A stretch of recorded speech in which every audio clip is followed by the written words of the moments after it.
Olá, todo mundo, boa tarde a todos e a todos. A gente dá início agora à quarta sessão de convidados, né, do Seminário Imagem, Acontecimento e Narrativa, que faz parte das disciplinas coletivas organizadas pelos programas de pós-graduação da Universidade Federal Fluminense, da Universidade Federal de Sergipe, e pela Rede Grafo, que é a rede integrada de pesquisa em análise de fotografia.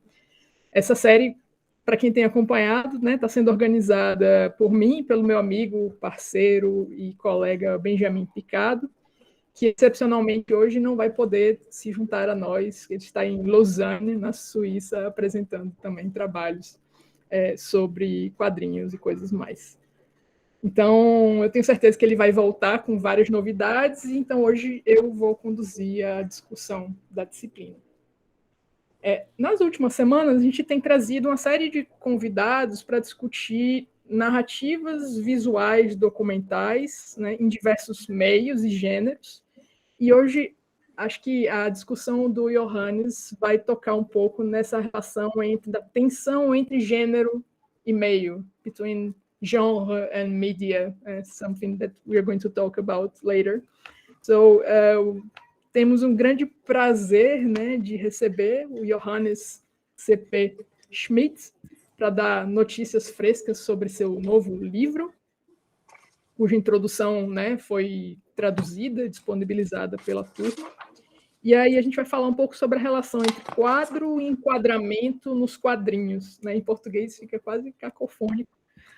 E o impacto dessa tensão, né, entre gênero e meio, como é que isso vai funcionar. Tenho certeza que vai ser um debate muito rico, né, de muita troca. Eu agradeço a presença tanto dos alunos da disciplina, quanto, né, dos convidados, das pessoas que se inscreveram de fora. Né? Acho que não é todo dia que a gente pode ter esse tipo de troca. Então, vamos introduzir o Johannes Schimid, pesquisador de pós-doutorado em estudos americanos na Universidade de Flensburg, na Alemanha. É autor do Frames and Framing in Documentary Comics, que foi publicado esse ano, está fresquíssimo, pela Palgrave Macmillan. E também escreveu um outro livro que é de direto interesse, né, para a gente, que chama Shooting Pictures, Drawing Blood, The Photographic Image in the Graphic War Memoir. O Schimid também é editor associado da American Studies, é co-organizador da revista Intersections, na Universidade de Bucareste, recebeu o prêmio Roland Falske 2020 para estudos em quadrinhos e animação, na categoria de melhor tese, e vem desenvolvendo, né, pesquisa em quadrinhos, fotografia, cultura digital, cultura de enquadramento. Eu vou deixar o link do site dele depois, para vocês quiserem. All the discussion will be conducted in English, vamos falar em inglês, e a gente vai ter tempo para um debate final, em que vocês podem participar pela câmera, trazer contribuições, e I can translate all the questions, posso traduzir as questões para quem não quiser falar ou escrever em inglês, tá? So, good afternoon, Johannes. We're very, very glad that you're here, and the floor is all yours. Well, thank you so much. I will just begin sharing my screens. I have to allow that again. So, can you see everything all right? Yeah, it's low. Yes. Should be working. Perfect. All right. So I will just start away. As I see it, I don't think I can see any visual cues if something is not working or if you have any questions. So if something comes up, please just unmute yourself and tell me so, because I'm No problem. just seeing my presentation right now, so I'm flying blind, so to speak. Well, yeah, right. Thank you so. Sorry. Well, thank you so much for the kind introduction that I only partially understood. I believe you said a little something about my recent book, Frames and Framing in Documentary Comics, which I'm very happy to have published earlier this year. So thank you so much, Bryce, Professor Schneider, for the invite. I'm so happy to be here and thanks to everyone here for attending my talk. As you may have heard from the introduction, my field of expertise is American studies, which means there's a certain focus on American context, American comics and politics. So I hope it is transferable, and I'd be also all curious to hear about examples from Brazil if you have them later in the discussion. So I will roughly talk about these 4 main points. I will introduce documentary comics as a concept first of all, and say a little about post-truth and post-documentary, if we shall agree that there's such a thing. I discuss that later too. Then I will talk about framing specifically, as that's my own approach here, and in the end, present 3 theses about comics framing, documentary comics framing specifically. So let's dive straight into it. Documentary comics, what's that? So I hear some of you have had the opportunity to look at Footnotes in Gaza today by Joe Sacco, which I will be taking most of my examples from today. These are some examples from recent years. Rolling Blackouts in the Middle by Sarah Glidden is a reportage about the refugee crisis in the aftermath of the Iraq War. It has been released in 2016. The Factors Can't State for That in Ohio is actually a thing from this year or end of last year, and deals with the shooting of several students during the Vietnam War protests in the United States. And last but not least, Joe Sacco's most recent work, Paying the Land, is a reportage about Canada's First Nations in the Northwest Territories, and deals with environmental pollution, fracking, and so on. So it's also a historical documentary on the attempts at cultural genocide to erase Indigenous peoples in Canada, particularly through a residential school system. So you can see these are all quite complicated, maybe also pressing topics, very political topics, and there's a certain activist stance inherent in choosing these topics for documentary purposes. And one aspect here is that they would generally be more or less overlooked or not adequately dealt with in the 24-hour news cycle, at least according to the authors in question. So as you might have gathered already, so these works that I will be talking about today are long-form works of a graphic reportage. So basically documentary graphic narratives, or comics journalism, as Joe Sacco would have it, who sort of coined the term, and also, more or less invented the form of documentary comics with his early work, for instance, Palestine, which was serialized in the early 1990s, and later as comic books rather than graphic novels. So these were the first attempts at presenting graphic nonfiction that was not autobiographic in its main approach, but rather than dealing with the author's own experiences, sought to present the experiences of others in graphic narrative form, which is of course complicated, right? Because it's such a subjective form, but more to that later. So I will be talking about Footnotes in Gaza. Most of all, I think it's perhaps the most ambitious work to date in documentary comics, maybe in comics in general, as we shall see. So it's over 400 pages. It took almost 7 years to complete. So it is quite something. So which brings us to well, perhaps the first question we're talking about documentary media in well, a day and age where we all have our smartphones and are able to record basically anything and everything that we see and share that online immediately. So it does, you know, comics need a lot of manual labor to produce. They require a lot of time and training, and well, above that, they also require some convincing, right? Because quite a few people still think, maybe rightfully so to some extent, that comic looks something like this, or at least associate the term with the fantastic and with entertainment, and probably more with you know, contemporary incarnations of DC or Marvel, but nevertheless they remain ever so influential.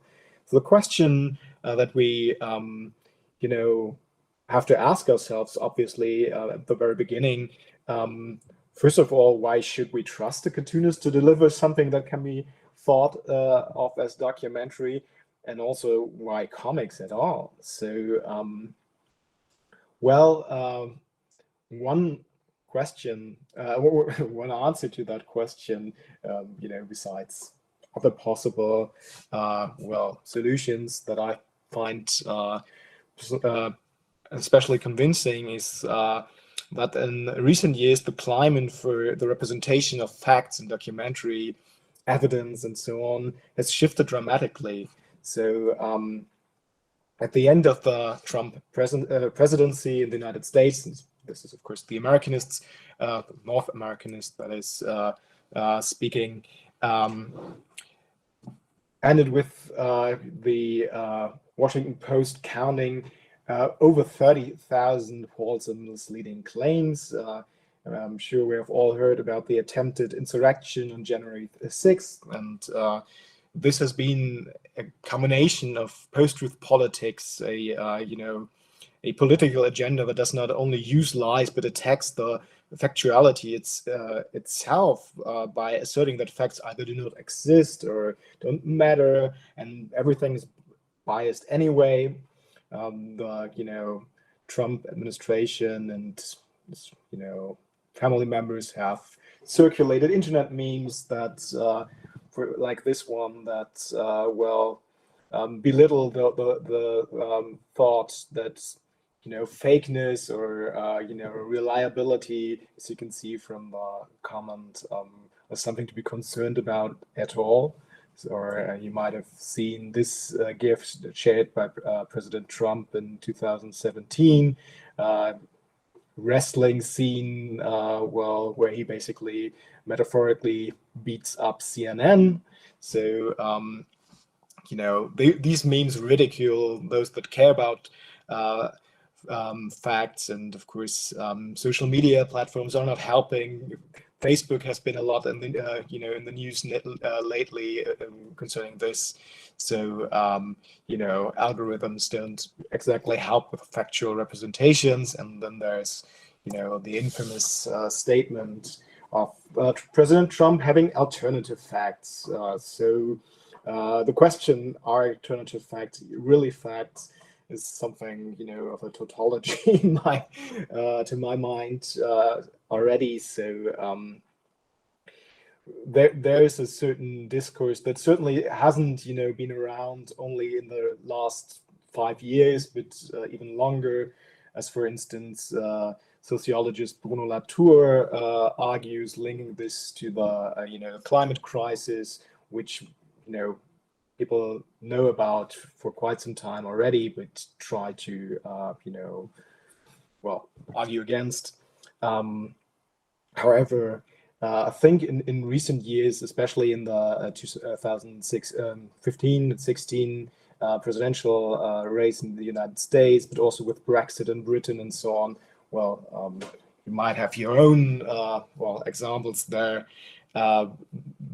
Is propelled by these online discourses. There has been certainly been an escalation of post-truth politics. And one other example here that seems very long ago right now, but you might also remember, was this one. Trump's own inauguration, where this photo was chosen by the White House to represent this event. Trump famously claimed that he had the largest inauguration crowds in history. And if you only have this photograph as evidence for this, and if you only, well, read or watch media outlets that are pro-Trump and only see this photograph, you have little reason to believe otherwise, right? However, if you look at this photograph with a wide angle, I think it's a camera operated by CNN, it doesn't seem so very large at all, especially if you consider the, similar photograph from the Obama inauguration. So if you place them side by side, a different angle for a photograph tells a very different story here. And while the photo on the right here is not exactly lying, it's certainly framing this scene in a way that is misleading, to say the very least. So in 2016, The Economist therefore declared this, among others, of course, the post-truth era, connecting this to the age of social media.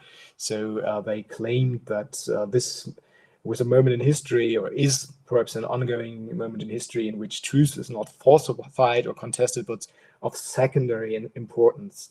And so it is very much propelled by algorithms and also by, certain political dynamics, but also by the technological, inventions in digital contexts like Photoshop and other software, which make it very easy to manipulate any kind of images that were formerly considered to be truthful in their documentary status, right? So, while of course there were always cultural critics like Susan Sontag and so on, who have argued that photography, is always purposefully, subjectively chosen, and there are certain moments of decision that, are not objective. In recent years, the knowledge of how easily images can be altered and doctored or faked altogether, I think has changed our understanding of documentary media. So several scholars like John Corner, Fred Ritchen, or scholar photographer Martha Rossler have therefore talked about a post-photographic or even post-documentary era, in which documentary as a genre can no longer rely on truth claims based on technology. So these scholars then emphasize the human element and the individual witnessing aspect of documentarians. So at the same time, you might have talked about this already in, John Grierson, who in the 30s coined documentary as a term. He called it the creative treatment of actuality. And there's always been an awareness of the struggle between recording evidence and the artistic interpretation thereof. But so I would say this, question of individuality has always been, the human factor in documentary has always been present in, academic discourses. But we for everyday normal people, largely photography and film have functioned as something that you can, trust without having to think about it too hard. But that doesn't really work anymore, right? So how do comics factor in here? For one thing, certainly the human element is very much at the foreground in comics, as they're drawn by hand and, by single authors too. The images that we get in documentary comics are very obviously, made retrospectively, created rather than taken as photographs of film or in the moment. So there's no question about manipulation, because they are very much manipulated in the truest sense of the word, but openly so. And it's another interesting element, of course, in a very digitalized world. These material objects, these printed books, have a very different functionality or feeling too than other contents which may be digitally updated constantly, and so on. However, there's also another inherent element to graphic narrative, and that's as Hilary Schmidt argues, while all media do the work of framing, comics manifests material frames and the absences between them. It thereby literalizes on the page the work of framing and making, and also what framing excludes. So what does that mean? If we want to define framing, first of all, which might be helpful, one classic definition here would be that framing essentially involves selection and salience. To frame is to select some aspect of a perceived reality and make them more salient in a communicating text. So in other words, you could say in narrative terms, to tell one story rather than the other about the same event. So one classic example from Irving Goffman's frame analysis is that fans from opposing football teams might tell very different stories about the same match they saw, depending on whether their team lost or won. And of course, neither story is necessarily, counterfactual, but might, apply very different framing there. And so we have, as a definition that connects to cognitive science and so on, you could say that framing is connected to the ideas of frames as mental schemata, or categories that help us interpret reality, or basically that's how our brain functions. And by calling up a specific frame, or if we are asked to apply a specific frame, this draws our attention to, as Antman said, some aspect of that scenario rather than others. So choosing particular terms rather than the other images that call up a specific mental category help them define a content in a particular way, and might also influence how we make decisions. So in behavioral economics, the framing and decision making is a huge question, encapsulated amateurishly by me in this meme, from which you might have might be able to relate to everyday experience. So the category of free shipping might feel better, even if it's basically the same price. So we're not that rational at all, but a different frame is activated for free shipping and shipping costing extra. There are other studies, famous ones about, and quite topical ones maybe too, about where people have been asked whether they would take a new medicine and then or a medical treatment, and one group was asked, would you take this? There's a 5% chance that you might die, and the other group was asked, there's a 95% chance that you might or will be fine. And of course, just this activating this frame that there's a risk of dying is causing people to be afraid. So it matters a lot how words are chosen, how images are chosen too. So this is basically one example. So these images, as I said, call up very different mental frames. So framing at the same time is a reciprocal process in reading a work. So when we read a text, we well, have certain preconceptions, of course, for instance, ideas about genre, about a medium in question, and so on. And these are then applied to our reading, which will, influence to what we pay attention. And at the same time, frames that are, part of the text in question will then, be influence how we proceed the reading. So it's basically sort of a circular thing. So, and as I, tried to convey in these, well, images, there are, of course, different elements in any kind of, medial text that help frame the content. So there are material and semiotic structures like the panels and the text, the handwriting in comics, the packaging, that all are, helping frame the artifact and present opportunities to frame the content within.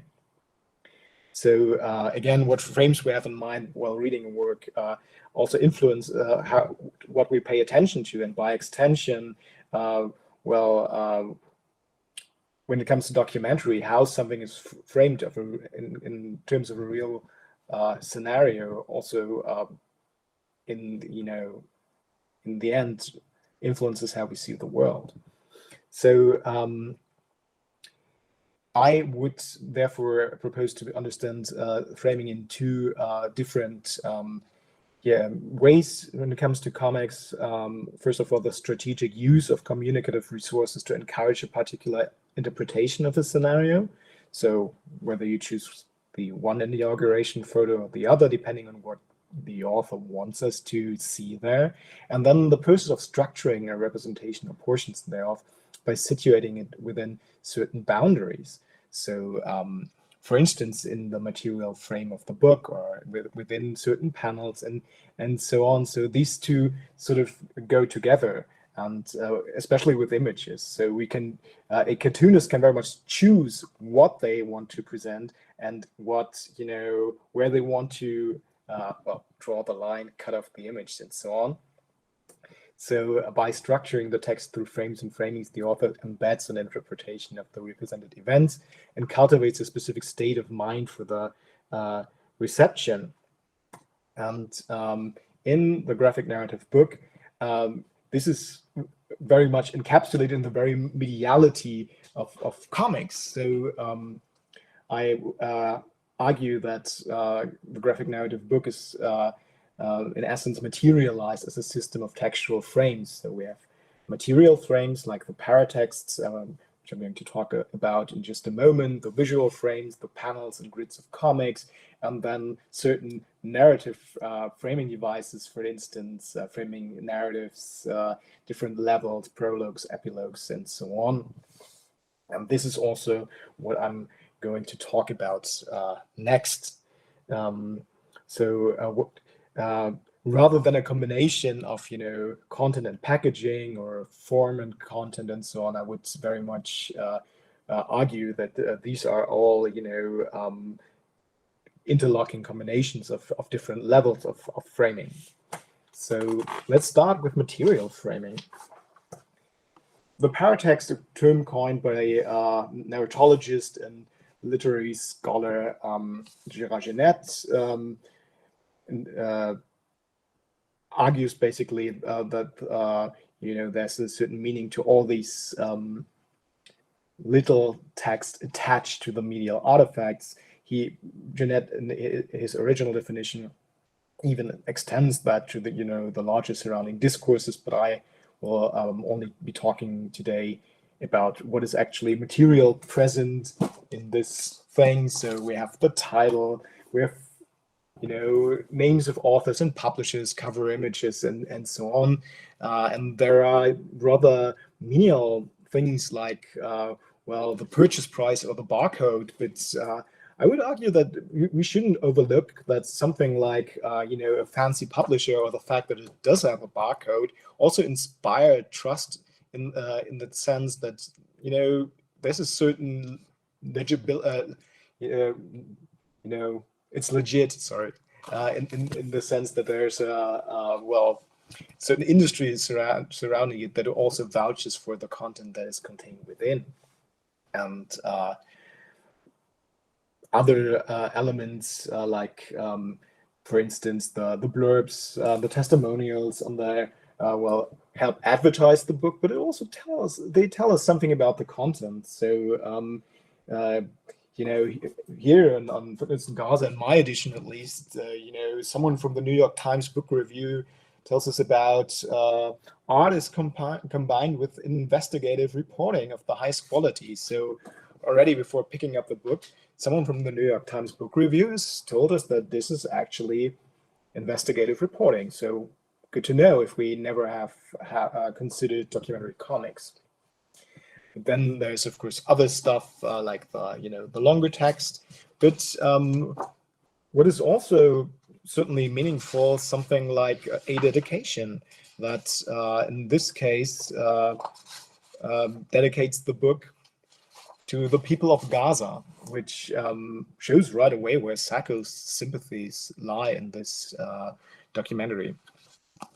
I will talk about two specific examples, and I hope I'm doing okay time-wise.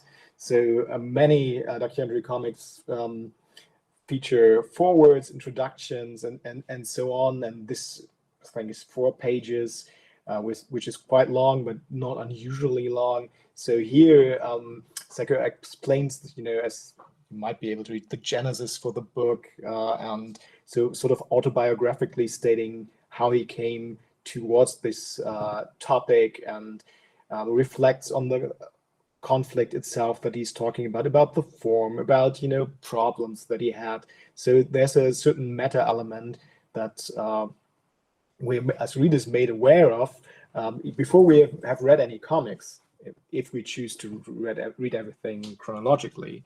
So you know, a lot is explained in these texts,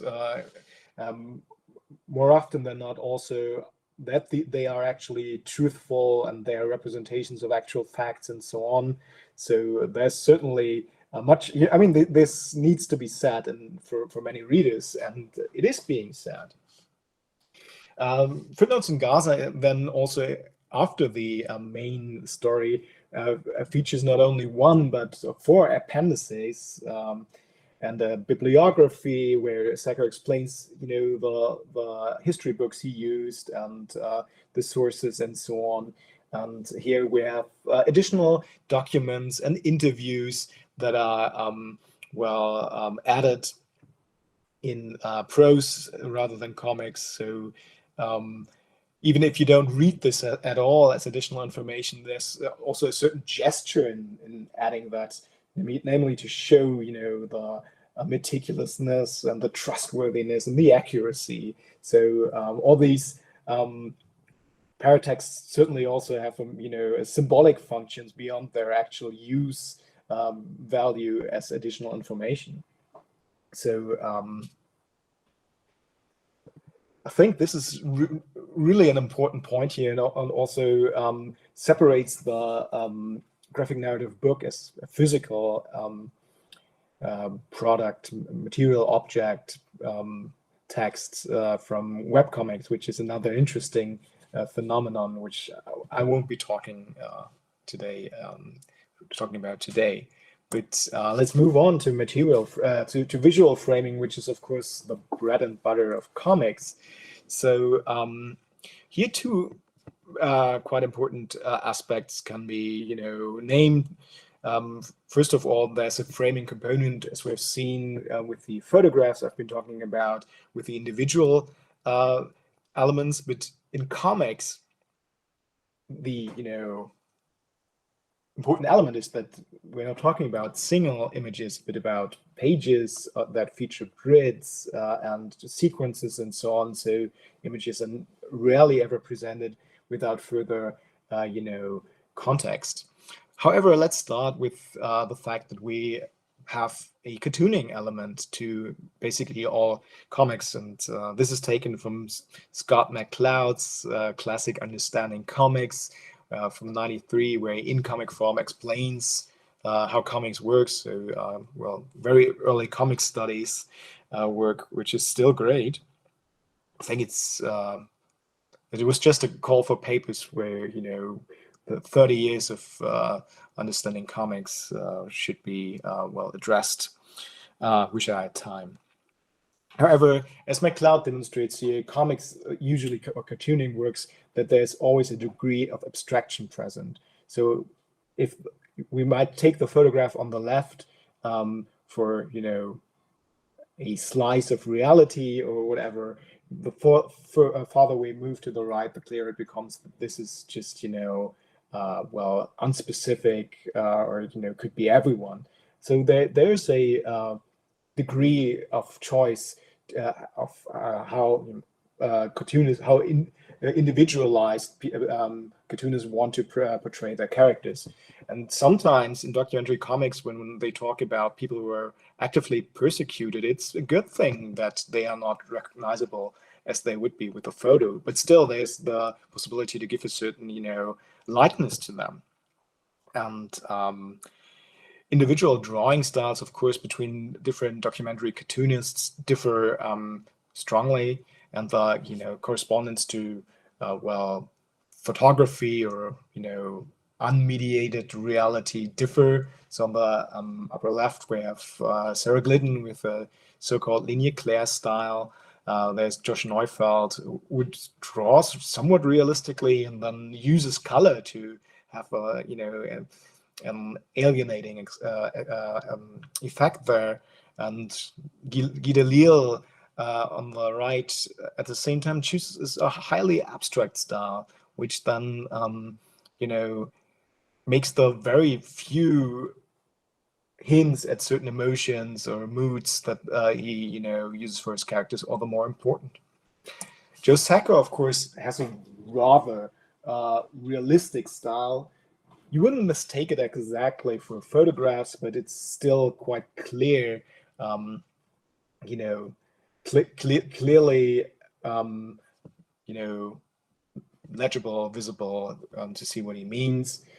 At the same time, there's also a high degree of, you know, craftsmanship present. So if you look at the background, the amount of detail and so on, you can clearly see that this took a lot of time to produce, which I think is also not to be discarded when it comes to the question of, well, is this guy trustworthy? Because why should you produce such sophisticated imagery if you can forge a photograph in, you know, 20 minutes?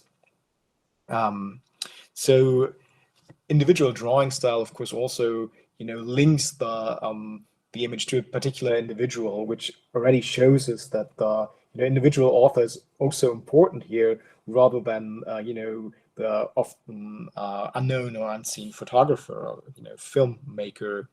So just some more side note, more or less, composition is quite meaningful here as well, of course, as the, you know, fact that this family whose home is being searched by soldiers is huddled in the middle of the image, with being literally framed by these soldiers, which you know, creates quite a menacing scenario for the onlooker.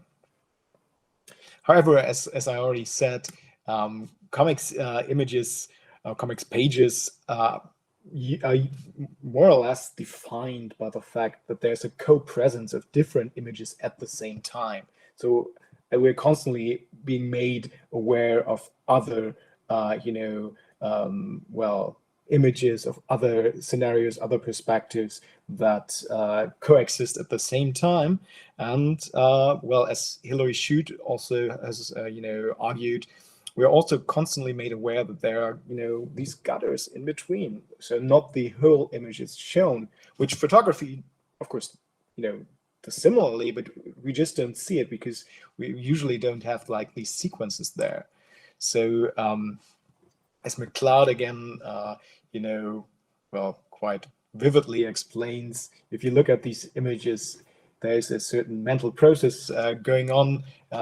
Namely, you connect these two by, well, assuming that the scream that runs through the night in the second image belongs to the character in the front of the left image. So he calls this process closure, and you, as reader, can't even help but construct a story out of these two images. Although you could just say, well, they might have nothing to do with each other.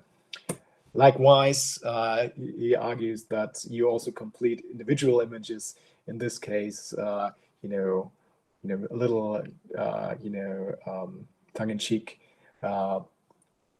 like he argues, well, you would assume that he has legs, even though they're not there. But we have this mental capacity to autocomplete, if you will, all kinds of things, which of course makes us even more susceptible to framing. So because we have a certain frame in mind of what a body looks like, and in this case we would just autocomplete, right?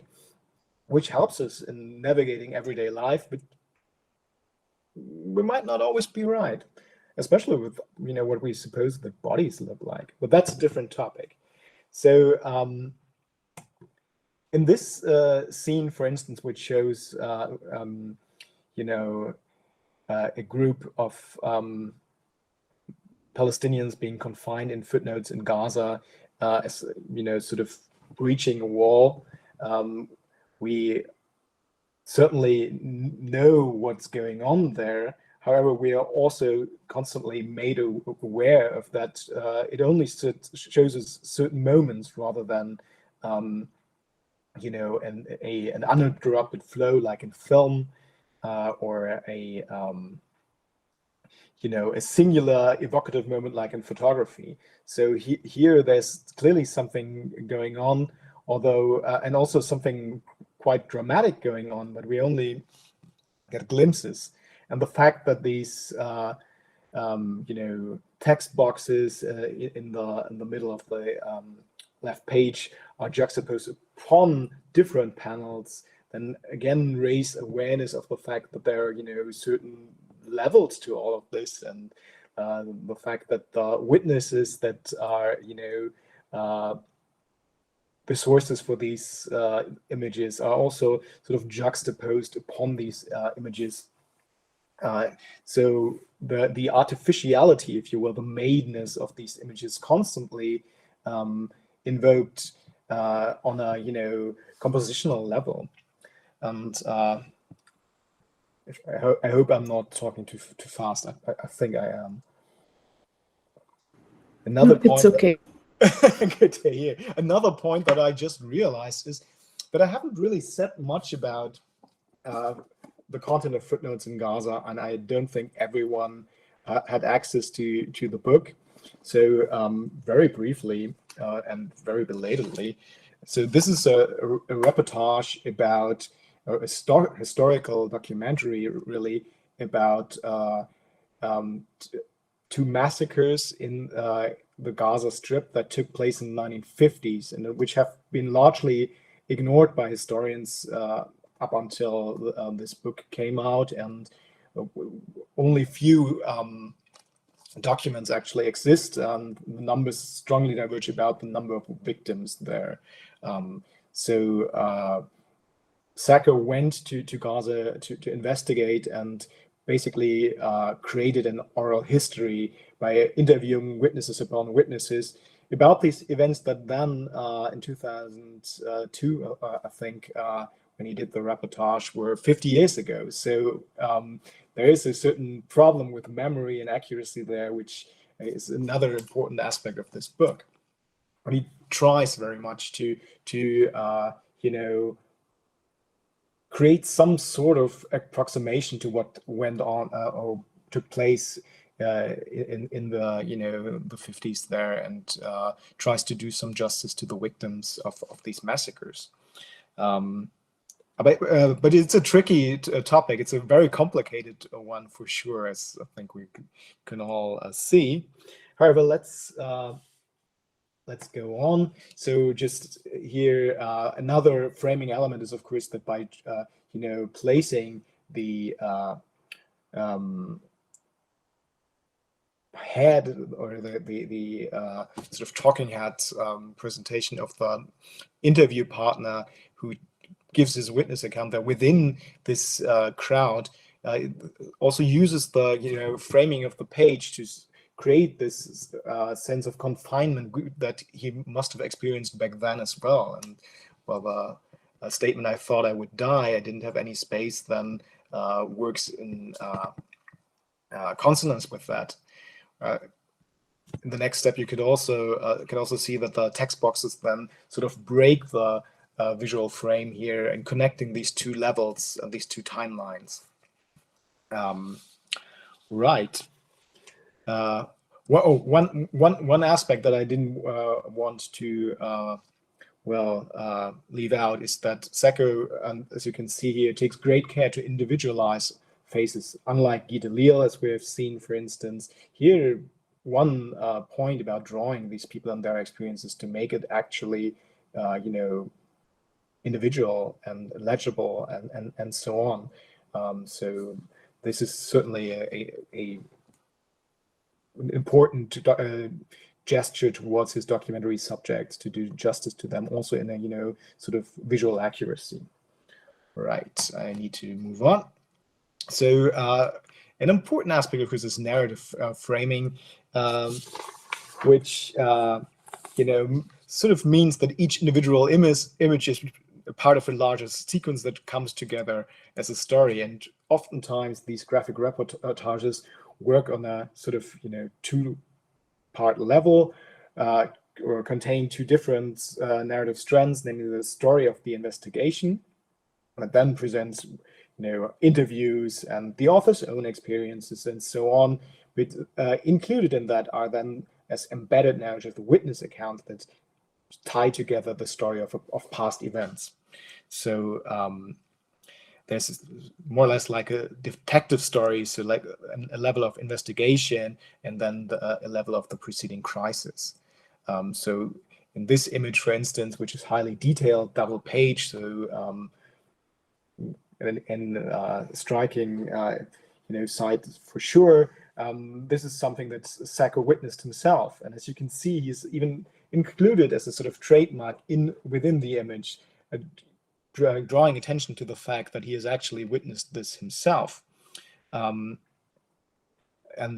many parts of this story present his interview process, his research process, so we really get to know what certain problems were, what worked, what didn't work, where the inconsistencies lie, or how it felt for him as the reporter to be urged to take so many pictures, as it can be seen in this scene.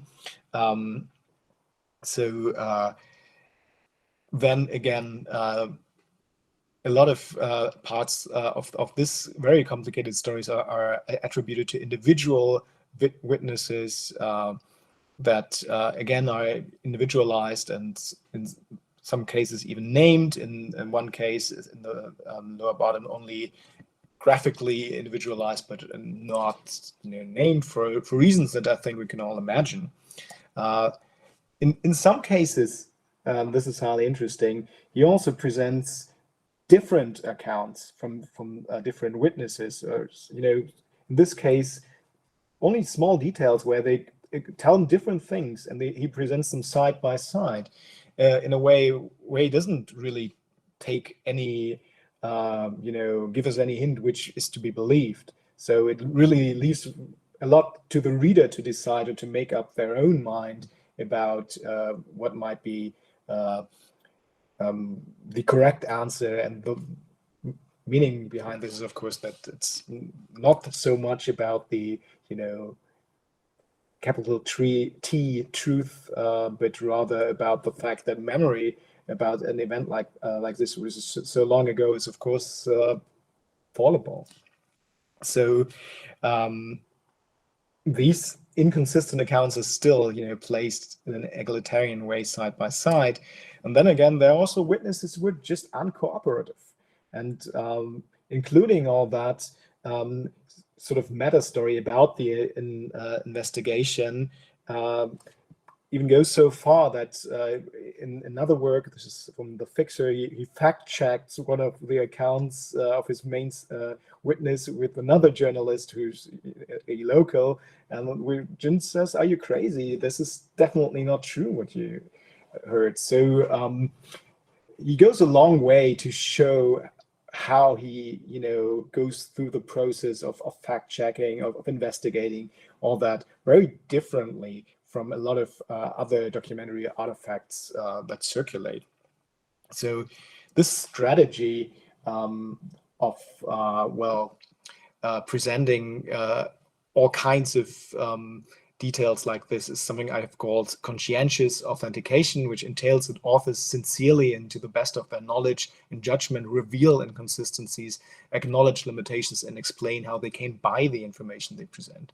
This way, the author's integrity as performed in the text comes to the forefront as a means of authentication, in apparent contrast to the inherent medial evidentiality that is ascribed to film and photography. So despite, the proclaimed death of the author, here the author matters a lot because we're, being asked to trust them, and they try to present their trustworthiness by, showing, as I have just said, even the kind of stuff that is inconsistent. I was now also going to talk a little about prologues and epilogues. This is something I might cut short so that we have more time to discuss. So just very briefly, and please interrupt me if I'm taking too long. Johannes, just take your time, and it's been great. Okay. In this case, this is from an earlier work, Safe Area Garage Day. We have this 2-page prologue that precedes the actual narrative and is not directly connected to it, but it, of course, isn't really a paratext. And here, Sacco shows how he's approached by a man who offers him information, but and you won't have time to read it all, so I'm spoiling it. Tells him he's seeing things, and he has the real truth about the war in Bosnia, and only him, and if he were a real journalist, he would use this information and so on. And the way this is presented makes this, of course, very uncomfortable, but the fact that he includes this as a prologue sort of draws attention to all the problems with truth, also with war trauma, and how it distorts and twists minds and so on. So this sort of meta awareness to the problem of finding facts, of believing witnesses, or of checking these accounts is immediately triggered, and this frames then the entire narrative, because we as readers are cued to think about these things as we read the story. In a similar vein, in Rolling Blackouts, Sarah Glidden presents this encounter with a... Johannes, I think the PowerPoints are not best. Are you showing Sarah Glidden? Yeah. Yeah, we are just seeing Sacco, a page by Sacco with I can go a wall back. being broken. Oh, really? Yes, I think it's been... I thought it was going to appear, but... I will start again. No problem.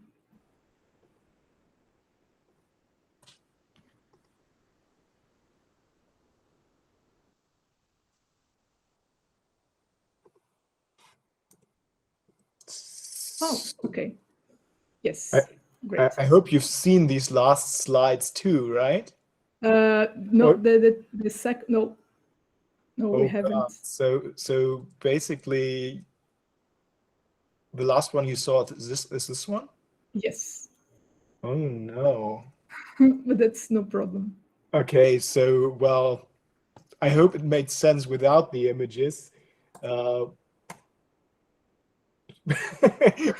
Maybe take these in passing, and okay. I'll just finish my talk real quick. So this is, the definition. And then here this prologue from Safe Area Gorazde. So at least you can see now the sort of menacing encounter with the man that claims to have the truth. And here we have the prologue by Sarah Glidden, where she is, this is just a one-page prologue where she encounters an Iraqi refugee. Johannes, we are now stuck in the prologue by Saku. Yes, yes, perfect. I think there's a small delay. They are appearing, but a bit after you start. Okay, that's okay. Well, I'll try to pay attention to that, but maybe the images are too large. I'm sorry about this. Well, in this case, it presents another account with an Iraqi woman who is at first very hesitant to talk with these reporters because of the fact that they're Americans, and ask them to understand her and so on. Building rapport and building trust, not, in the first place with the readers, but also with the interview partners, is then another aspect that this book actively addresses, and culminating the question, what is journalism? So this sort of meta level framing, these narratives is another important element. As documentary comics, I think, on the one hand, seek to represent issues that are pressing politically, but also question on the different levels, what it means to do documentary work. So in Footnotes in Gaza, we don't really have a real prologue, but a first chapter which is highly critical of the journalists that usually foreign journalists on the conflict. They're sitting in a restaurant, and well, here Sacco uses this very interesting metaphor of the restaurant menu, where he says, well, to these journalists, it's just another serving to be ordered. And they're basically fed up, and they don't know what to report anymore, and they don't care. And here we have this sort of almost looking like a film reel, where talking about eventfulness and so on, where this pain sort of escapes the frames that cannot contain us. 2 dead, 5 dead, 20 dead, doesn't, and so what. So you sort of here, it's very critical of the journalistic process of the mainstream media here, which then again frames his work and sets the tone for his own documentary work. So as I'm drawing my conclusion, I just very briefly want to talk about the ending of Footnotes in Gaza. And in fact, in the end, Sacco's quite critical of his own work. So he arrives at a final interview where he feels ashamed of himself for putting his interview partners to all these, painful memories, to relive their trauma and so on.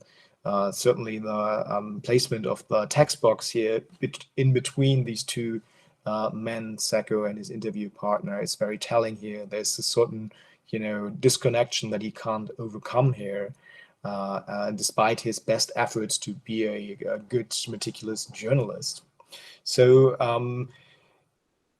in a way, he presents Footnotes in Gaza as a sort of failure. And he acknowledges that the extensive research that he did doesn't really, help in understanding, really understanding what went on in all these years back.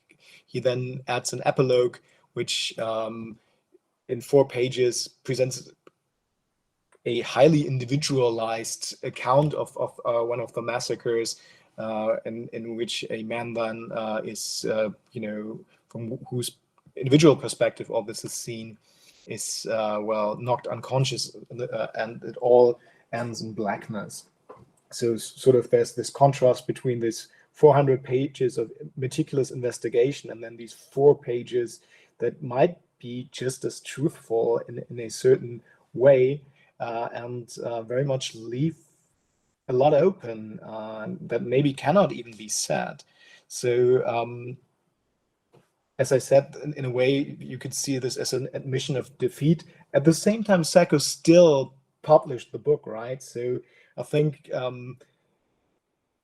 documentary comics is not necessarily only about, finding out the documentary truth, but also, inviting critical reflection about certain events and certain, impasses in finding the truth. And as such, it is, maybe a helpful antidote to, post-truth politics or, certain other instrumentalization of documentary, where it's just either complete truth or complete falsehood, which is, of course, not how media representation works.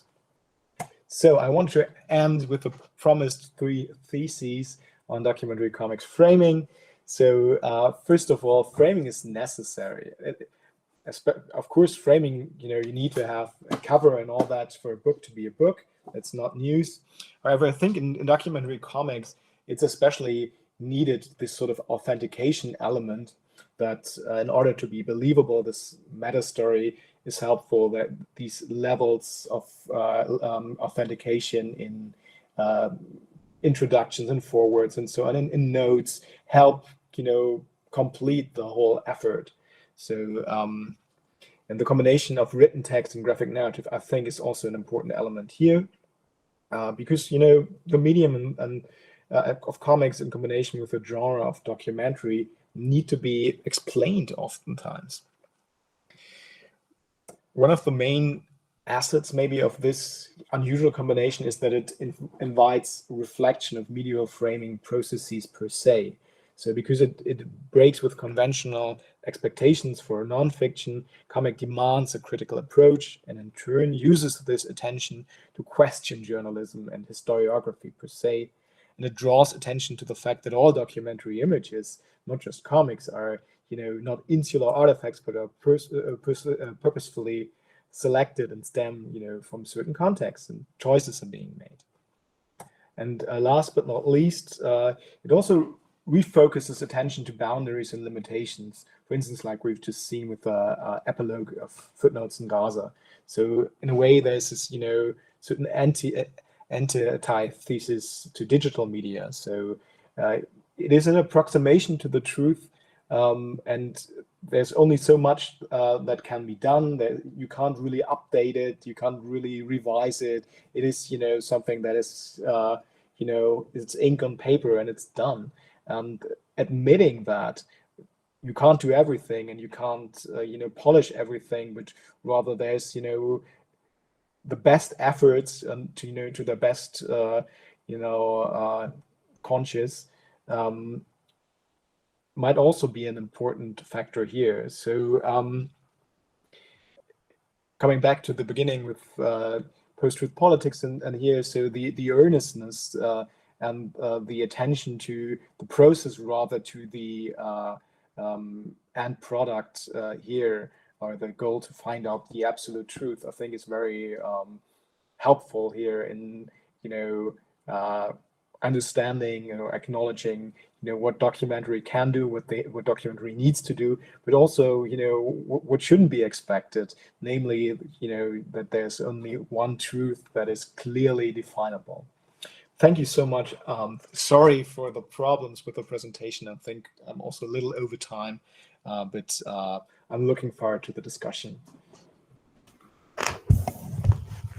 Thanks a lot, Johannes, for this great talk. I'm full of questions myself, and okay. My mind is bubbling here. I think you touched some very important points that we have been discussing in the last few weeks. So just to keep the conversation going, I will just make a quick commentary, but please, everyone, feel free to raise your hand or make questions. Pessoal, vocês podem ficar à vontade agora para fazer perguntas. Podem fazer perguntas em português, eu posso fazer a tradução, ou fiquem à vontade também para colocar suas perguntas em inglês. So Johannes, I think the first comments I'd like to make is maybe regarding this proposal of creating a kind of poetics of the documentary, of how we take an event and configure it as something documentary through the process of framing. So that's something that you've been talking about. And I was wondering about the role of mediality in this kind of framing. You make constantly comparisons between photography and comics, for example. And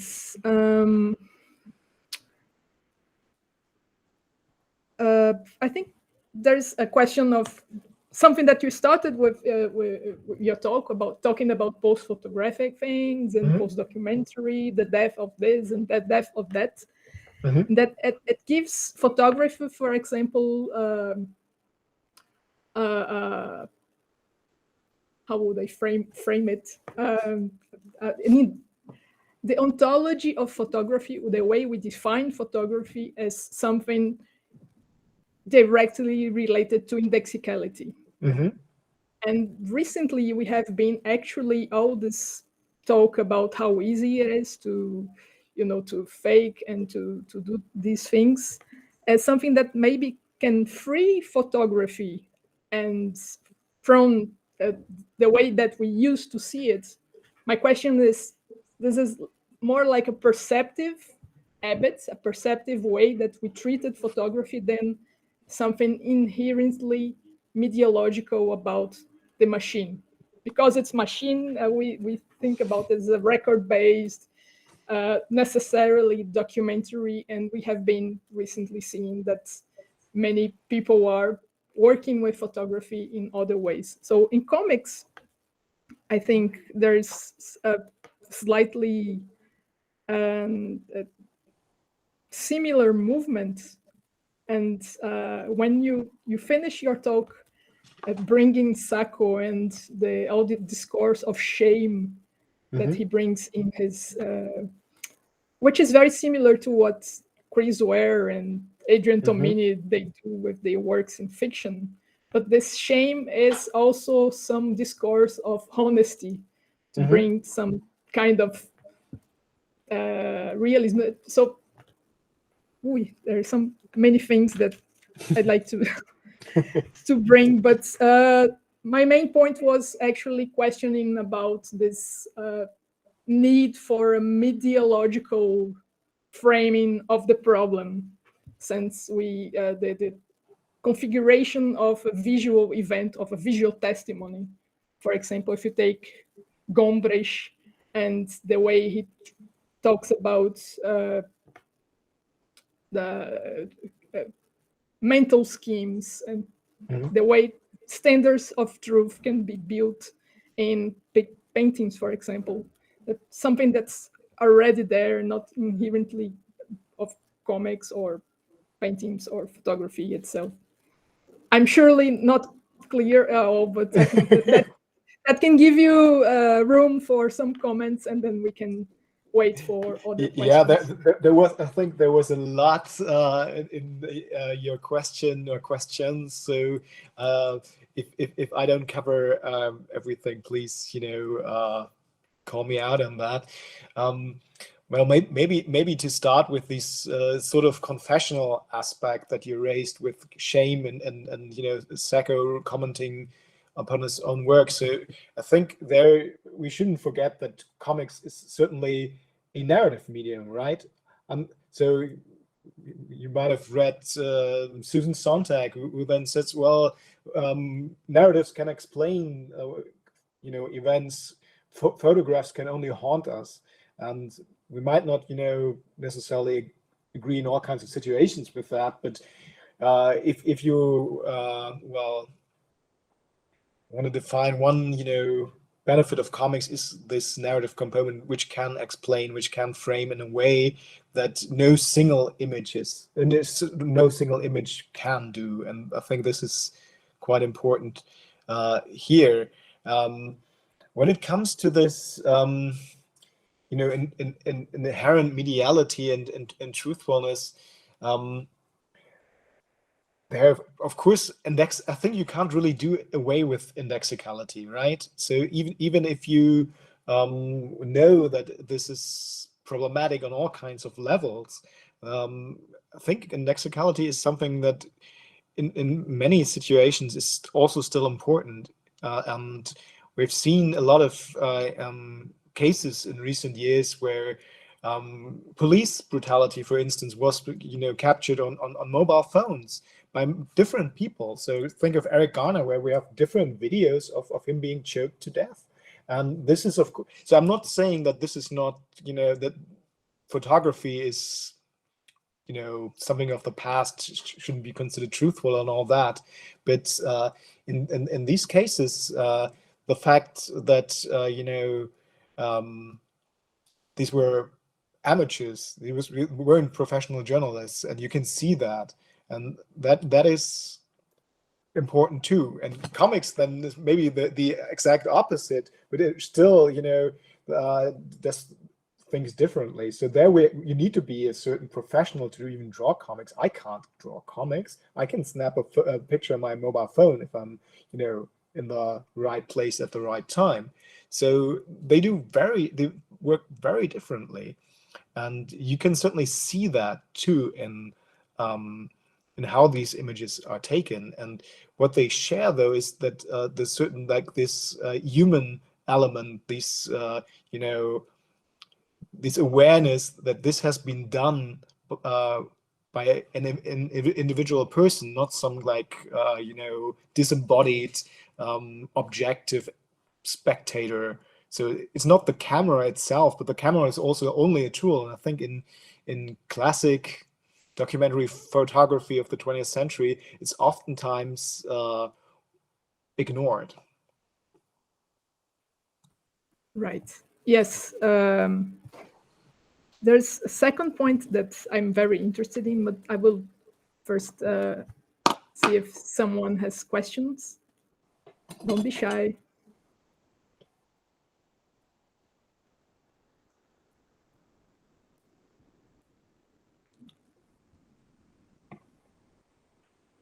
Vocês podem fazer em português. Pronto. There's one question here.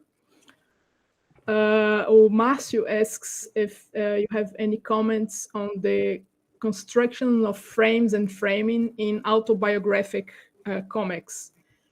Documentaries have been for decades absorbing the subjective writing that's centered in the lives of authors. So he wanted to know if this way of looking brings other approaches to look at the frames and framing. So autobiographical comics, frames and framing, more or less. Yeah, I think that's a helpful comment. Thank you. There's, of course, this history of narrative journalism and new journalism and so on, which has been an influence for documentary comics, where the acknowledgement of the subjectivity of the author comes to the forefront. However, when it comes to drawing the experiences of others, as opposed to just writing about them or integrating the subjective element to all kinds of documentary writing or filmmaking and so on. It is definitely a different story to, actually create images that are supposed to represent the experiences of someone else, which I think requires additional care as opposed to autobiography. So if you write about your own trauma, and then you can be as expressive and as crazy as you feel does justice to your own experience. And we have a lot of autobiographic comics that are exactly like that, and this works so well. But if you can't really do that for somebody else, because in comics, drawing is a highly subjective form, which for documentary purposes then I think requires additional explanation and so on, where you can't just say, well, this is, you know, my personal truth, but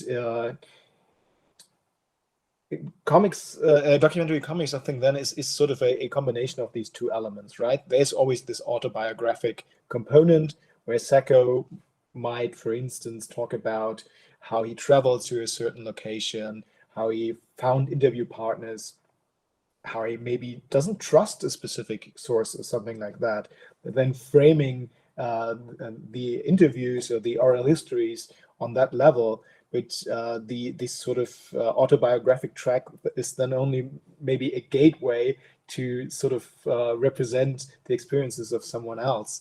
And on many technical, you know, levels, a lot of the same framing mechanisms apply, of course, in autobiographic comics as well. They often do have prologues, for instance, or epilogues as well, which makes sense because comics is such a, you know, condensed form. You don't have that much space, so you have to work with, you know, story elements that are, you know, meaningful, you know, or have symbolic value beyond their exact moment. But yeah, I think that the main difference really is that there's certain these ethics of documentary require additional, you know, framing mechanisms as opposed to autobiographic content. Especially as in the case that you showed us with these unreliable narrators or unreliable sources that you have to somehow graphically mark your insecurity towards them. So that's very interesting what Sacco and Glidden they do, highlighting the transparency of their fact-checking and their journalistic processes. If I may add another example, because it ties in what you said earlier about the truthfulness of or inherent truthfulness of some kinds of image compositions. So in the Fixer, there's also like a witness account that he draws out that basically looks like an action movie. So there's, you know, a wide angle perspective and all kinds of these unusual you know, sort of spectator positions that will just don't look like a documentary. So this is by in introducing certain conventions from other genres. This is also a way to you know, call up the frame of rather fictional action movie to signal, well, this is maybe, you know, to be taken with a grain of salt. Whereas in the one scene, the one interview that I showed you, where you have just like 6 different people which say slightly different things side by side, all looking directly at you, you have no way of you know, telling them apart as to the degree of truthfulness. Yes. Any more questions?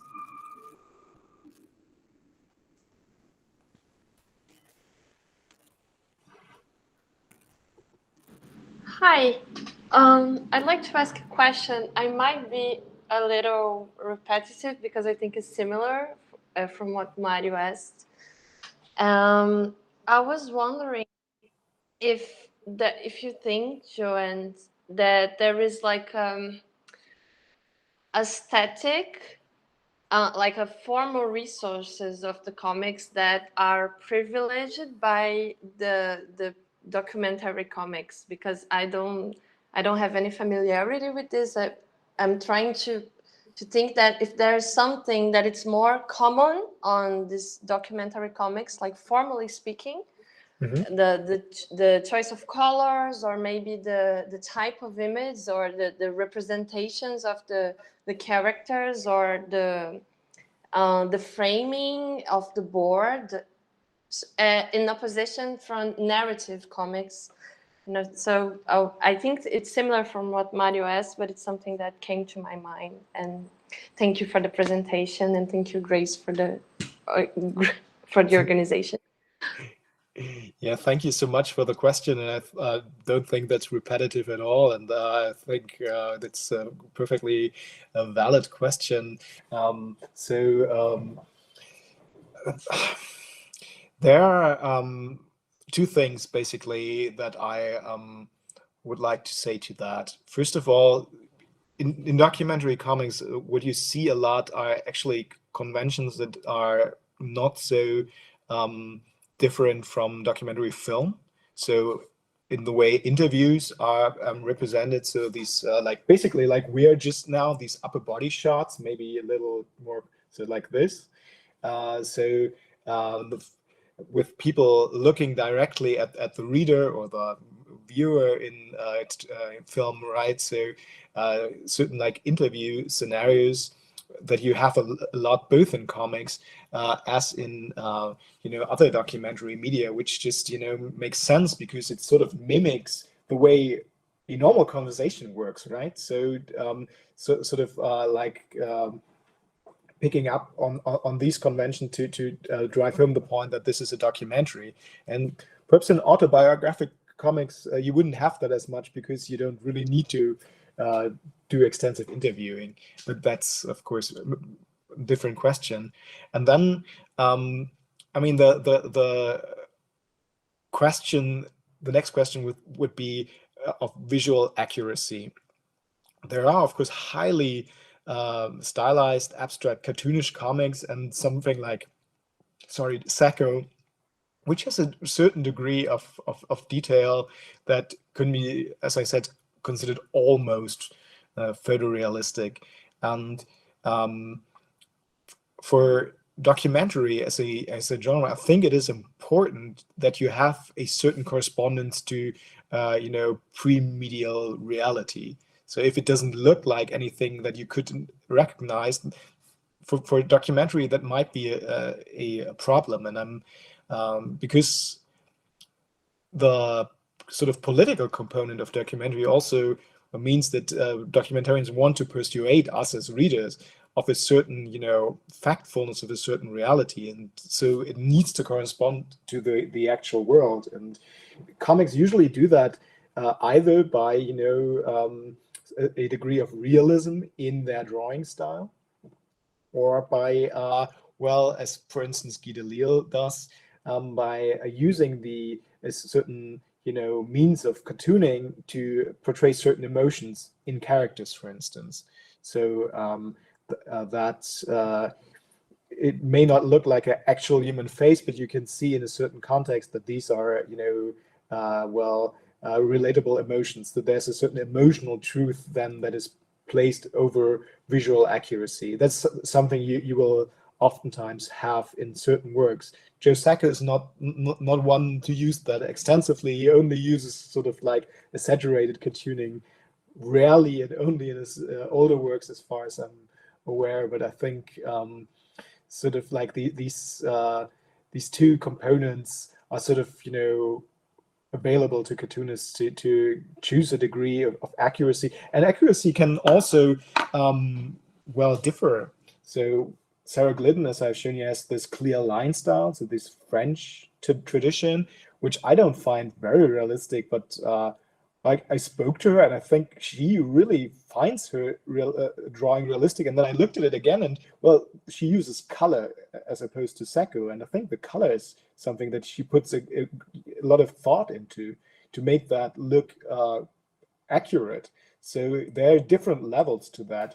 And with a black and white of Sacco, I think with documentary images, we're very much used to accepting, black and white as something that rings true with the genre of documentary, but in fact it's not realistic, right? But there are all these different sort of elements that allow cartoonists to create a degree of correspondence to reality.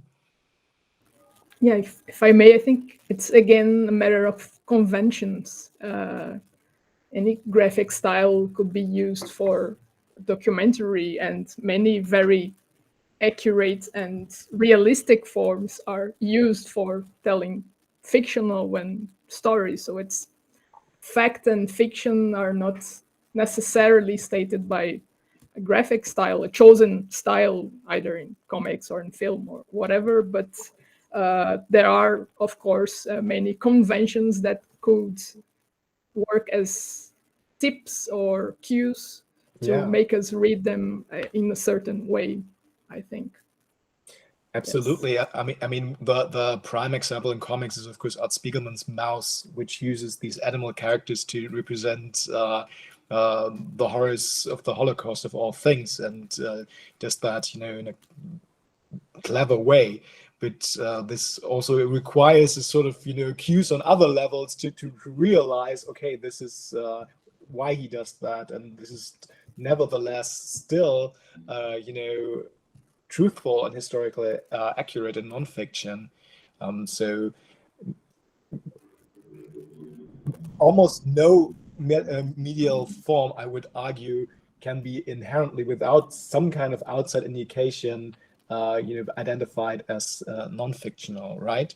So if you don't have any context, even with a photograph or a piece of film footage, it's hard to tell whether this is actually non-fiction. Any more questions? Yes, Pedro has one here.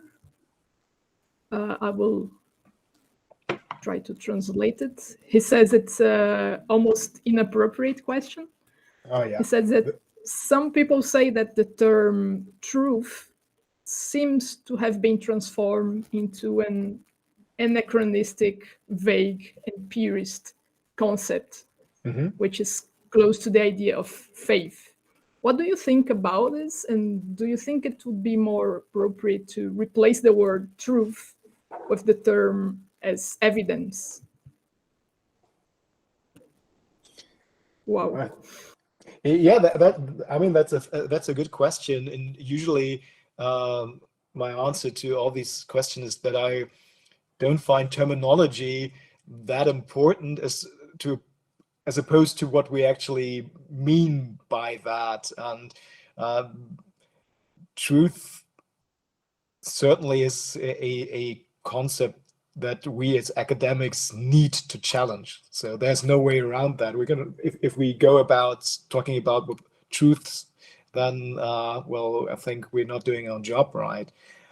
That being said, I think for a lot of people outside, academia and so on, knowing what the truth is important. And if we're doing away with that, we also have to offer, explanations and other sort of guides, cues on how to make sense of the world. And a lot of, of the current political problems, I think, arise from the fact that a lot of ordinary people, and quote unquote, have problems with understanding what the truth is, or if there's such a thing as the truth. And what I really do believe is helpful with documentary comics, even though it's certainly not for everyone, it's not this appreciation that truth is an ideal. It's something you aspire towards, that you work towards, but you don't expect to obtain easily, right? So, and to maybe, as Sacco does with Footnotes in Gaza, as accept at a certain point, okay, I'm not getting any closer to the truth at this point, and it's still worthwhile to talk about it and to consider it. So in other words, to still do the work rather than saying, well, it's all bullshit, or it's well, that's a fact. So that's always easy, right? So, but to do the work, to do the research and so on, even if you hit a wall, that's something that I admire even, yeah.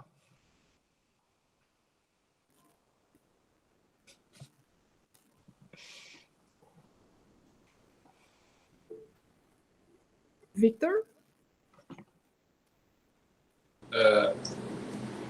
I have a sort of confusing question. I don't know if it's appropriate or not, but I'll try to go at it anyway. Well, most of the examples, at least that we've seen so far, in which the photograph or the document, it's, so to speak, borrowed into the comic. It's usually in a very straightforward narrative way. It's not really a transgression, so to speak, of what we already know in the way of narrative comics and such. I would like to ask if you see any possibility or any example, if there is any, of a use of those other materials, so to speak, that come from another source of images, of documents, that are used in a more disruptive way, that not really fit into a classical narrative or into a straightforward, chronologically fit. Anyway, I'm not sure if I'm sounding clear here, but have you any examples or any idea of a different way of employing those or borrowing this material from another sources of images, so to speak, other than the drawing?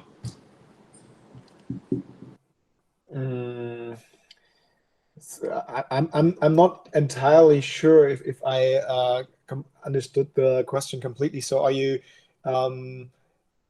So what I heard was the valid point that a lot of the documentary comics graphic narratives are somewhat conventional when it comes to the use of comics imagery, but also when it comes to like the use of photographs within the graphic narrative and so on. Is that right? Yes, you said it in a much more clear way than I did, but that's basically it. Well, but never mind. I see a point there, and so when I did my research for my my book, there are quite a few elements of well, framing possibilities for that comics could potentially use that I didn't find examples or a lot of examples of in documentary comics. And I think this goes back in a way to this well, need for documentary media to be sort of relatable and persuasive to different audiences. So I think in autobiographic comics, for instance, you will have more abstract, more disruptive images. I mean, there are examples of images. There's of documentary works that are more abstract or artful than what Sacco does. So there's, for instance, one work that I'm thinking of, which is largely non-narrative, which is called, oh God, what's its name? It's about migrant detention in Canada. And basically, the first 20, 30 pages are just, recreations of Google Street View images of these detention facilities, and there is not a lot of explanation given, and there's not a lot, and later it's basically just it's very much about architecture, and different perspectives of architecture without presenting any clear story. So I just, it's the subtitle is the design of migrant detention, something like that. I would need to look it up. But this is sort of an indie publication that I can just that just comes to mind right now, which is doing this in a more experimental way. However, I think for many documentarians, I mean, probably across media, it really is a main drive to just reach a lot of people, even with a more niche form like comics. So something like the work I'm just rambling about is maybe even a niche within a niche. And if you want to, persuade the, people to change their mind about certain politics, then, well, art is not always the safest way to reach a lot of people. Yeah, I think we see this kind of disruption a lot in what we are used to call documentary art. You see like documentary art in museums and galleries. I mean, this kind of abstraction mixed with an attempt to document is quite usual. But if we think about visual documentaries and documentary comics and visual journalism, for example, that uses very abstract imageries in infographics and things like that, like you just mentioned the maps. These are maybe venues that we find this more often than in documentary comics that tend to be more narrative based. They try to convey a story and to convince, and like you said. Right. So I quickly Googled it and posted the link in the chat. So Tings Chak is the author and Undocumented is the title. And on the link that I just posted, you can see a few examples of what it looks like. And I think it sort of illustrates the point that it doesn't really present any clear narrative, but rather sort of impressionistic in a way to read. Which, as you just said, there are certain precedents for this. However, you always, I think you can see how this is a different approach from the more classic journalistic Sacco or Glidden, or I forgot to say that Sacco actually trained as a journalist and was just a hobby cartoonist at first, and then later combined this. So in a way, it's to some degree conventional journalism rather than documentary art. What he does, and I think that's fine. Yeah, but even so, they do this. Try to frame it as a counter traditional media or a reaction, something like that, which is interesting. It is. It's a sort of like fine line to walk. Yes. I'm very much interested to hear you comment on this, on the subject of time. I mean, with slowness, how the artisanal process of making comics is something that's very slow and takes a lot of time to create a 400-page book. How does it create a tension with the very idea of journalism? That's why you make the distinction between documentary and journalism. Journalism is very present-based. So I think this fight or this reaction is also present in the way time is managed in the process of making. And I'd like to hear you comment more about it. Thank you so much. And as you rightly said, I think documentary as a term works better for comics than comics journalism, because journalism oftentimes implies news journalism. And there are like a few attempts at presenting sort of comics journalism that is time sensitive. So Sarah Glidden did a short portrait on Jill Stein, the Green Party candidate in the 2016 election. And that was posted online as a webcomic. And it wasn't just a strip, but like lengthier. But there are, of course, constrictions to what you can do. You can't do a 400-page comic book in the same time that you could write a 400 pages prose book, right? So that's just something that takes longer. And so you have to deal with the fact that by the time it gets published, it is actually almost like a historical documentary. So, case in point is I mean, footnotes in Gaza too in the introduction, which is also an important framing aspect, is he writes about what has changed since he drew the book, you know, what has changed in the politics in the Gaza Strip and so on. So that is certainly something that you have to accept with the medium. You know, with Sarah Glidden's rolling blackouts, there is the problem that it was, you know, it takes place, the reportage in 2011, it's published in 2016, a large part is set in Syria, and it's before the Syrian civil war. So it is something that is just, you know, that's changed everything there. So, and what Sarah Glidden said when asked about that is that as a documentarian, she's more interested in sort of like general or universal human concerns rather than in presenting people with any very specific situations to learn about them as they are right now.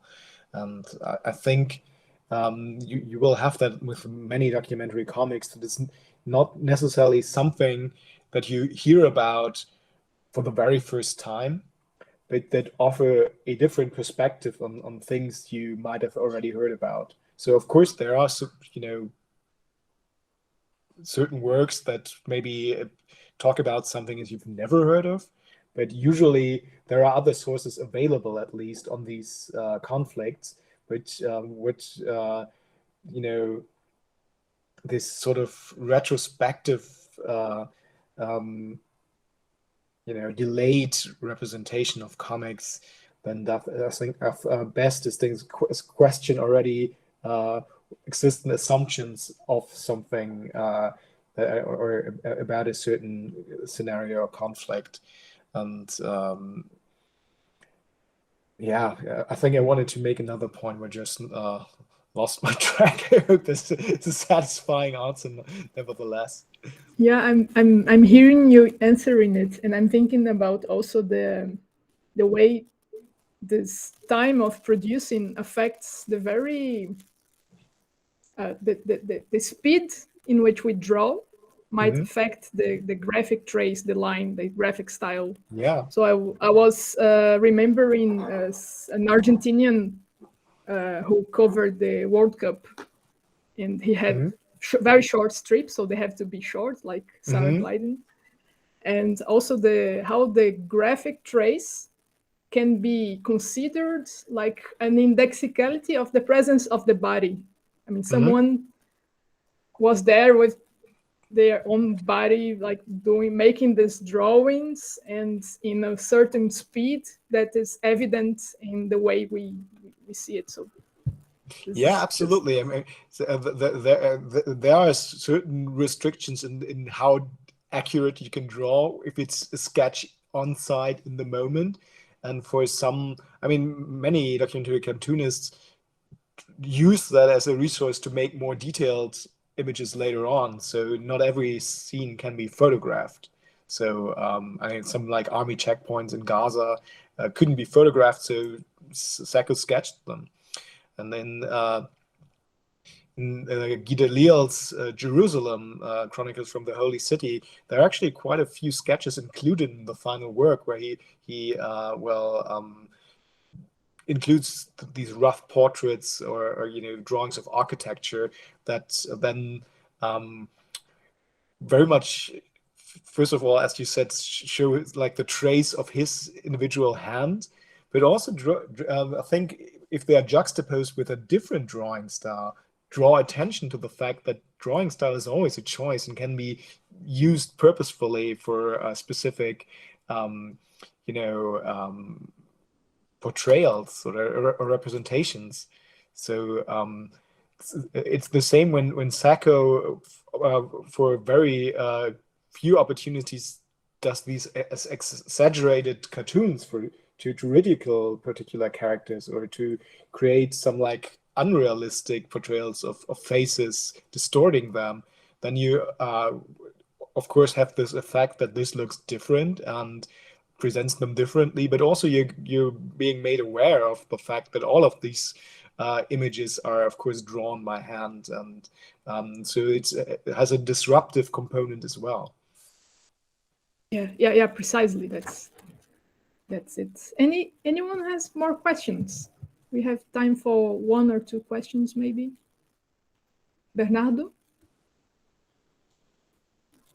I think you're muted. I was thinking about in case of I'm studying movies, and in the later 20 years, last 20 years, we had some adaptations of autobiographical graphic novels, such as American Splendor and My Friend Dahmer, but the only one that I can remember that make this transition, or at least is heavily influenced by the documentary comics, is Waltz with Bashir. And I was thinking about what do you see between the transposition of the comic book languages and these questions about framing and film language and their particular questions about framing. So thank you very much. So I think and Waltz with Bashir is a great example, which I could talk a lot about, because in my MA thesis that Shooting Pictures, Drawing Blood is based on, I also wrote about Waltz with Bashir. I think the most interesting and sadly sometimes overlooked component for film and framing is sound. So which can create such strikingly different senses for the same scene. So if you're familiar with Waltz with Bashir, it is all comics and then or animation, and then in the very last scene it switches to a different medium. And in the graphic novel or in the comic book, it switches then to documentary photography, silent in the end, and in the movie it switches to news footage. And I think that's with the specific sound which has such an alienating effect there, because you have a reporter then talking over these images. You have this voice-over component, which you don't have with documentary photography, which this makes this, at least in my impression, much more coherent and less disruptive with the rest of the narrative, because you have this sort of close-ups ever closer of Bashir's Ari Folman's eyes, and then it switches to the news footage in the film, or to these photographs of the massacres in the comic. And with the without the sound, it seems just like, okay, this is real. This has this striking reality effect with these shocking photographs. Whereas with the news footage, it seems so much more disconnected from this individual person. And I think that is something, a framing element that cannot be ignored. And I mean, think about how differently it would have been if it were archival footage presented with music on them, right? So like emotionalizing music, then it would also be entirely different. So this, that I think is probably the most interesting aspect of documentary film as compared to comics, because visually there are quite a few things that can be done similarly, or could potentially be done similarly, but this aspect of sound is certainly so interesting. All right, thank you. There was probably a little longer, more anecdotal answer that you bargained for. But it's been a while since I saw Waltz with Bashir, but I really liked it. It was great. It reminds me of a colleague from times where I was doing my PhD in Belgium with Ian Battens. And my colleague Steven Surdiacourt, he wrote a thesis, and one of the chapters was devoted to the concept of auricularization. That how do you represent what the characters in comics hear differently, like focalization, but not for visual, but for sound, and how it's represented in comics. Very interesting. And yeah, I think you're absolutely right. Sound is usually very underestimated when we talk about these processes. Any other question? Otherwise, we could. It's getting late in Germany, I suppose. It is, yeah. Johannes, it has been a wonderful afternoon for us, and I'd like again to thank you a lot and for this rich contribution. I hope it's the start of a series of, I don't know, dialogues and things that interest both of us. And I can talk for Benjamin, who is not here, unfortunately, but he was also very much eager to join us and be part of this conversation. So I'm sure he is going to watch. Oh yeah, it's all being recorded, right? Yes. I forgot, but that's good, I think. which well, I guess would be a cue for another round of discussions that we don't have time today. Thank you so much for having me. It has been a great pleasure for me. Okay, thanks. Next week, just to let everyone know, we are going to have Nancy Pedri from Canada, from Newfoundland, Canada. She's going to talk also about comics and graphic focalization in comics. She's just going to release a book on factuality in comics. So hope to see most of you here next week. I'm also finishing the translating the text, so it's going to be available for you very soon. And thanks again for appearing. Bernardo would like to recommend the book. Ashibata, yes. That's a good recommendation, Bernardo. I also have a reading recommendation for Johannes. I'm sure he's familiar with the book, but I think it's a good complement, or maybe the source of Scott McCloud's concept of closure. If you think about Gombrich, Hans Gombrich, the art historian, and he has a text called Standards of Truth, in which I think some of the things that you've talked in your book could be